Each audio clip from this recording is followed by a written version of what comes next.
Só um minutinho, a gente acabou de receber a informação que o embaixador russo está falando, então, na ONU, na Assembleia Geral. Vamos acompanhar. Ele fala, claro, sobre a situação da Ucrânia. E das medidas adotadas por Kiev em cima das resoluções. A Rússia foi consistentemente comprometida a descomplicar a situação da Ucrânia para preservar a soberania e a integridade da Ucrânia. Os vários reuniões do Conselho de Segurança e o grupo de contato de Minsk discutimos a situação na Ucrânia Oriental e na cooperação da Europa. E isso apesar do fato de que a Rússia não é parte do processo de Minsk. Não era. Durante 8 anos, isso foi em vão, durante 8 anos, Kiev não tratou desses diálogos da região de Donbás. E nos últimos 8 anos, toda a comunidade internacional insistiu em escalar e não obedecer aos acordos de Minsk.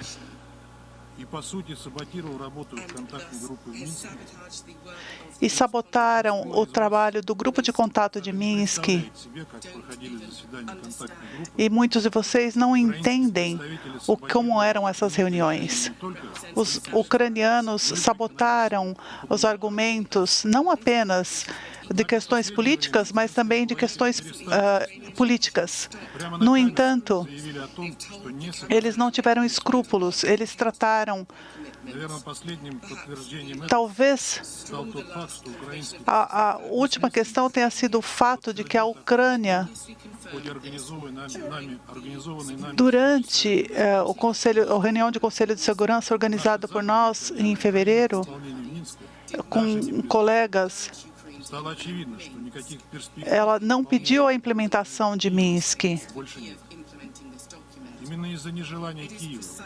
Portanto, é precisamente por causa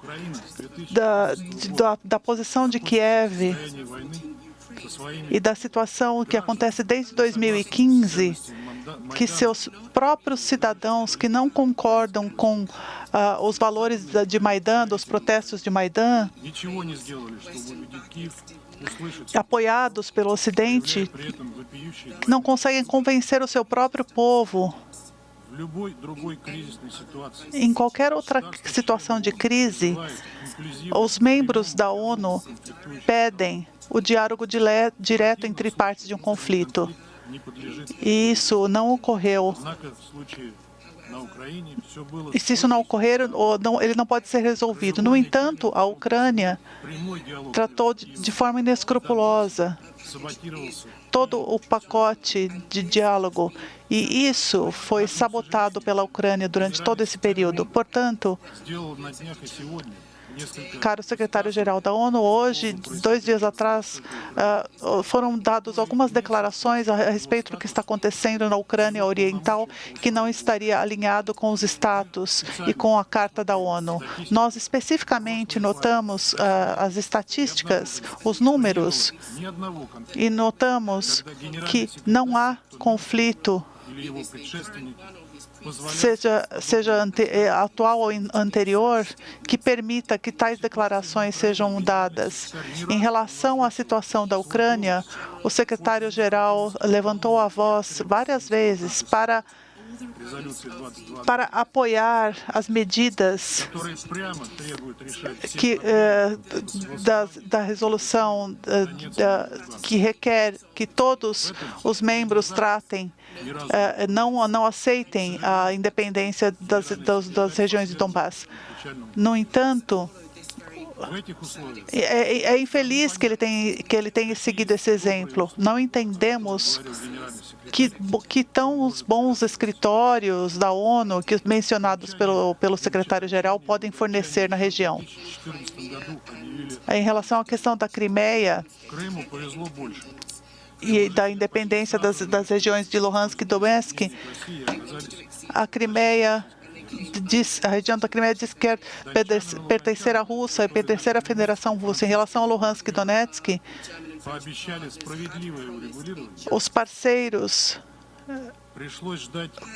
prometeram um alojamento de pessoas após o reconhecimento. Portanto, nós notamos que houve uma mudança em relação do diálogo de Kiev com seu povo. Durante esse período, tivemos ações sangrentas, ataques militares que acabaram que violavam o acordo de Minsk. Então, ao invés de implementar o acordo, Kiev começou a trazer eventos, a promover eventos em áreas trazendo atos de sabotagem que prejudicam o acordo. E, portanto, nós tratamos uma questão dessa inquisição linguística dessas regiões que falam russo dentro da região e elas são oprimidas dentro da Ucrânia. O presidente Zelensky, em sua campanha presidencial, ele disse que ele era um pacificador e um protetor de todos os ucranianos. Mas ele acabou eliminando canais de oposição. E questões que vêm desde a Segunda Guerra Mundial acabaram afetando esse tipo de política. E nós não concordamos com a política de Kiev.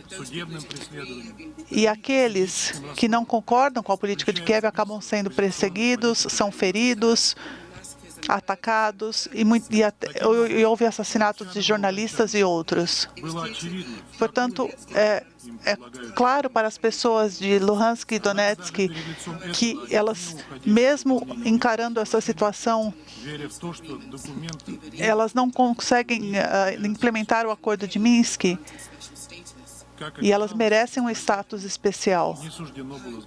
Mas essas esperanças foram eliminadas. Hoje, nós temos a noção das 14 mil vítimas do conflito, incluindo centenas de crianças, a maioria delas habitantes das regiões de Donetsk e Luhansk. Todos esses anos, nós tivemos embargos de transporte de alimentos para a região de Donbás. Crianças tendo de se esconder de bombardeios. O número de refugiados que foram resgatados e tiveram de ir para a Rússia e não para a Ucrânia nos últimos dias atingiu as dezenas de milhares. 96 mil pessoas até hoje. Isso significa que Kiev precisa olhar para essa terra e reconhecer. E algo que o presidente Zelensky disse, ele disse que eles deveriam fugir e ir para a Rússia.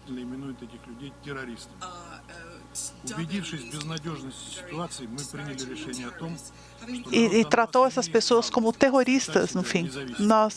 Eles falaram que as pessoas de Donbás têm o direito de não têm o direito de se considerar independentes. Dada a situação e o custo de direitos humanos e ameaça à vida, o nosso país não vai ficar indiferente ao destino das pessoas de Donbás. As 4 milhões de pessoas que vivem em Donbás. Nós devemos pensar nas vidas humanas. Nós devemos pensar no destino das pessoas de Donetsk e Luhansk. Assim como Kiev tem ignorado esse conflito nos últimos o destino dele nos últimos 8 anos, essa resolução em ambas repúblicas, nossa resolução a respeito das repúblicas não será interrompida. Nós iremos guardar e proteger e nós advertimos que, sob o pedido de Donetsk e Luhansk, se eles precisarem, o cessar-fogo será monitorado pelas forças russas e nós teremos os nossos esforços e impediremos Kiev de ter sanções sobre essa região. Eu agradeço. Aí a fala russa, portanto, na Assembleia Geral da ONU, citando o contexto histórico das regiões separatistas reconhecidas como independentes por Vladimir Putin. Agora, o embaixador russo na ONU volta a dizer o que Putin já havia dito, que os acordos de Minsk, aqueles que garantiriam um cessar-fogo nessas regiões de Donetsk e Luhansk, justamente não existem mais, dada a situação no leste europeu.